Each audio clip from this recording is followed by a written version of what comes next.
Asante.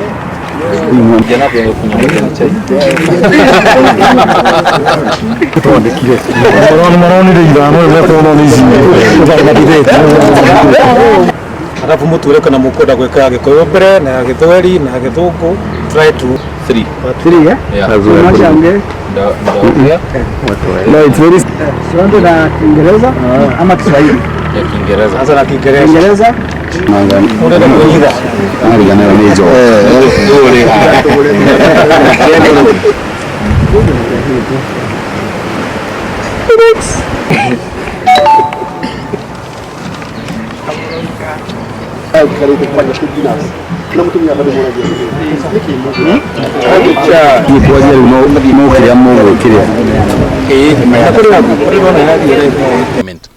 To begin with, we feel that the governors actually have no role to play at this point on matters of the tea regulations, because the tea regulations are a product of a journey that started in 2014.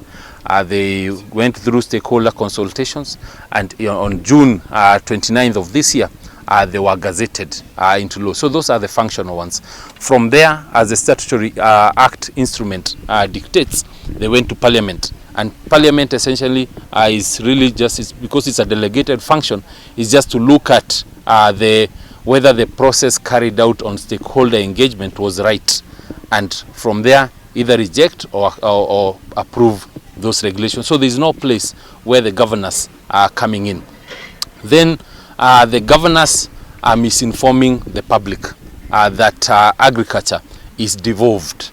We all know that as per the 4th schedule of the Constitution, the agriculture policy under Section 29 and even veterinary policy under Section 30 of the 4th schedule that they have mentioned in rejecting the regulations rests with the national government. So the policy making was not moved to the counties, and I think that is what the governors need to know, and that's what they need to tell the public the truth, that the policy formulation for agriculture and veterinary rests solely with the national government. There is also the other issue, the fallacy that the governors have mentioned, which is saying that the one man, one vote, which is under the regulations, is not anchored under company law. Every factory in this country, all the 69 factories in this country, have what we call share A. Share A, which is the founder share. Every farmer has only 5 shares, meaning that every farmer has one voice. And that's why we are using that to say every farmer gets one vote. And then thirdly, on the issues of direct sales, the regulations are very clear that there should be no direct sales. Let's just use last month alone. With the KTDA shipping about 1,000 containers to Pakistan, we lost as farmers 165 million shillings.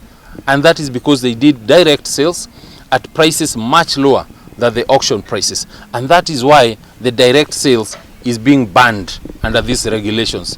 Direct sales, even countries like Sri Lanka, Rwanda, they don't do direct sales. So there is no reason then that we should be told that Kenya is the one that will succeed in the same.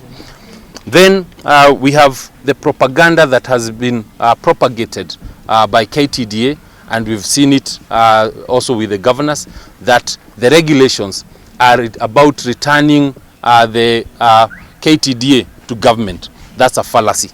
There is no part within the regulations that talks about amending, taking back KTDA to government. As we all know, KTDA is a company owned by farmers. So it's actually a public company.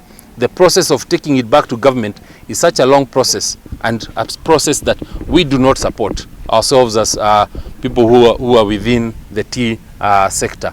So those are some of the things that the governors have said, and we want the minister to proceed with the regulations. We want Parliament to ensure that they pass these regulations. The regulations have the full support of farmers. We are here today to talk about what is happening within the tea sector. And particularly I would like to mention something that I've just heard coming from Honorable Kiraitu Murungi, Governor Meru County. It's hypocritical to hear Kiraitu saying that the tea regulations that have been brought about by Honorable Munya is about politics. And I would like to remind him that way back 2014 is when these regulations were put before the farmers and before KTDA, and all the stakeholders were involved and invited, and they deliberated on the same. We know very well that Kiraitu at that time was in the Senate and was the chairman of the Agriculture Committee. But unfortunately, instead of Kiraitu addressing the issues that were before him, he went to bed with the KTDA, where we know for a fact that he got money and he left the farmers to suffer. So today when he says that Munya is playing politics, we would like to tell Kiraitu to leave Munya alone, because Munya has refused to take money from KTDA.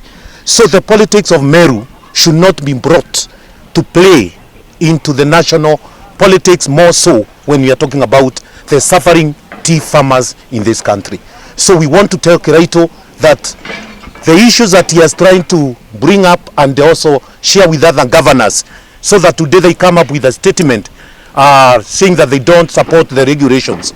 We tell him that farmers are watching and we are not going to take it seated. We are going also to take action.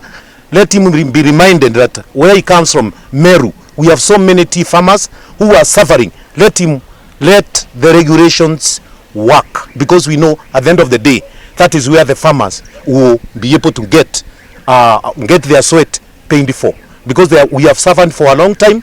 We know the other ministers for agriculture who have been there have failed to do what Munya is doing, and we would